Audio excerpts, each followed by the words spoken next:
குர்பானிங்கிறது என்ன ஆயிப்போச்சு அப்படின்னு நம்மள்ட்ட எங்க ஹசரத் ஆடு விலை ஏறிக்கிட்டே போகுது தாறுமாறா 5000 6000 8000 10000 12000 தாண்டி போயிட்டு இருக்குது.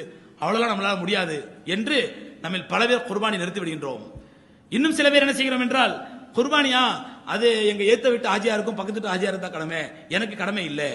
எப்படி சக்காத்துடைய விஷயத்திலே நான் பெரிய பெரிய பணக்காரர்கள் 4 பங்களா 8 கார் வச்சிருப்பது தான் சக்காத்து கடமை, எனக்கெல்லாம் சக்காத்து கடமை இல்லை என்று நம்மை நாமே ஒதுக்கிக் கொள்கின்றோமோ, அதுபோன்று குர்பானியுடைய விஷயத்திலே நம்மை நாமே ஒதுக்கிக் கொள்கிறோம், எனக்கெல்லாம் குர்பானி கடமை இல்லை என்று.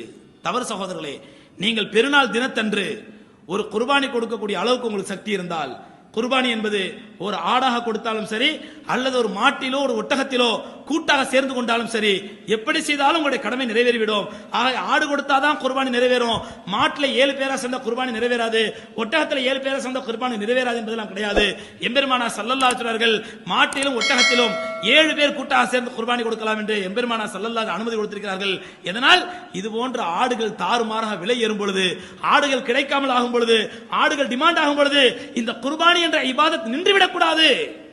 ஆடுகள் கிடைக்கவில்லை, ஆடுகள் விலையேறிவிட்டன, அதனால் குர்பானி இல்லை என்ற நிலை வந்துவிடக் கூடாது என்பதற்காக எம்பெருமானார் ஸல்லல்லாஹு அலைஹி வஸல்லம் ஒரு அற்புதமான வழியை சொன்னார்கள். ஒரு மாட்டை வாங்கி 7 பேர் அதிலே பங்கு சேர்ந்து கொள்ளுங்கள் என்று கூறினார்கள்.